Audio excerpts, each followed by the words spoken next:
DocSourcing est une entreprise de service qui a vocation à répondre à des problématiques logistiques pour ses clients grands comptes. Nous nous adressons majoritairement aux entreprises organisées en réseau. La plupart d'entre elles ont un siège social et une multitude d'agences ou de réseaux commerciaux dispatchés en France ou dans le reste de l'Europe, voire dans le monde entier. Et nous répondons à ces problématiques de logistique en les accompagnant dans le stockage et la distribution de leurs produits à vocation non productive. Bien, nous avons été sollicités dans le cadre d'un appel d'offres par Air France qui avait besoin de solutionner une problématique de livraison de ses escales dans le monde entier. L'enjeu était de pouvoir distribuer des produits d'accueil sur ces escales, donc des panneaux d'affichage, des dépliants publicitaires, mais aussi du matériel de transport comme des caisses à chiens, des étiquettes de valises. Ce marché-là représente à peu près 1270 références pour un volume d'affaires global d'à peu près 4 millions d'euros en termes d'achat et de revente de produits Air France. Ça concerne 350 escales qui sont réparties sur 85 pays. Ça, c'était le cahier des charges d'Air France. Par la suite, nous avons été sollicités pour y intégrer les solutions TradeShift en termes de dématérialisation de factures, puisque le volume d'affaires justifiait environ 3 à 4 000 factures par an.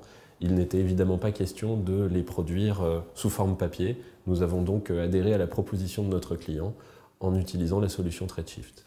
On peut dire que nous avions eu une première expérience avec une autre société de dématérialisation qui s'était plutôt mal passée. Le projet avait été très long, relativement coûteux, pour finalement avorter. Ici, avec TradeShift, nous avions donc une petite appréhension de devoir nous relancer dans un sujet comme celui-ci. La bonne surprise, c'est qu'on a finalement implémenté la solution très rapidement, puisque en moins d'un mois, nous avons pu créer un pont entre notre système de facturation et la plateforme TradeShift. Nous avons choisi en plus d'utiliser une solution très complète, puisque nous sommes passés directement au modèle EDI, et non pas PDF ou saisie en ligne de nos factures. Et au travers de cette solution, ça nous a permis de gagner beaucoup de temps et de mettre en production plus rapidement la solution que nous avions proposée à notre client Air France. Le premier avantage est évidemment la gratuité, puisque les coûts sont supportés par le client et non pas par le fournisseur. Le deuxième avantage évident pour nous, c'était la simplification en termes d'implémentation du système, puisque les diverses solutions qui sont proposées par la plateforme, je crois qu'il y en a plus d'une vingtaine, parmi lesquelles on a trouvé celle qui nous convenait le plus, nous a permis de le mettre en place très rapidement.